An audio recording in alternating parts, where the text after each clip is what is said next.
హైదరాబాద్ పాత బస్తీ హుస్సేనీ ఆలం పిఎస్ ముందు ఉద్రిక్తత నెలకొంది. ఇద్దరు మైనర్లపై అత్యాచారం చేశాడు మహమ్మద్ ఫయాద్ అనే వ్యక్తి.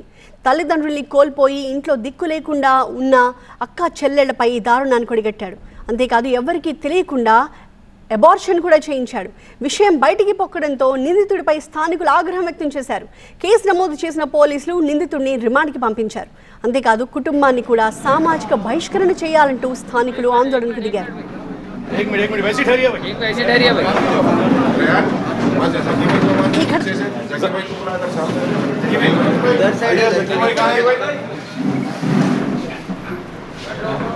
ఈ ఘటనకు సంబంధించిన మరింత సమాచారాన్ని మా స్పెషల్ కరెస్పాండెంట్ నూర్ అందిస్తారు.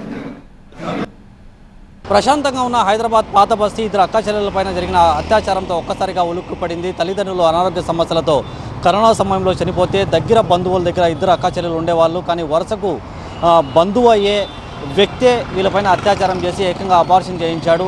నిందితులపైన హుస్సేనీ ఆలం పోలీసులు ఇప్పటికీ కేసులు నమోదు చేసి రిమాండ్ గురిలో తరలించిన పరిస్థితి. కానీ అత్యాచారం చేసిన తర్వాత ఏకంగా అబార్షన్ చేయించిన ఘటన తెరపైకి రావడంతో ఏకంగా వీళ్ళకి సామాజిక బహిష్కరణ చేయాలనేది కూడా ఖురేషీ కమ్యూనిటీకి సంబంధించిన వ్యక్తులు హుస్సేనీ ఆలం పోలీస్ స్టేషన్ ముందున పెద్ద ఎత్తున ధర్నా నిర్వహించారు. ప్రస్తుతం అయితే పోలీసు అధికారులు నిందితులతో పాటు వాళ్ళ ఫ్యామిలీని కూడా నోటీసులు జారీ చేశారు. సామాజిక బహిష్కరించాలా లేకపోతే చట్టపరమైన చర్యలు తీసుకోవాలనేది కూడా చట్టం పరితం చేసుకెళ్తుంది.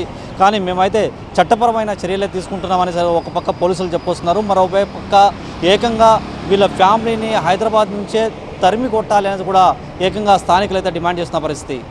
కెమెరా ప్రసాద్తో నూర్ మొహమ్మద్, టీవీ 9 హైదరాబాద్.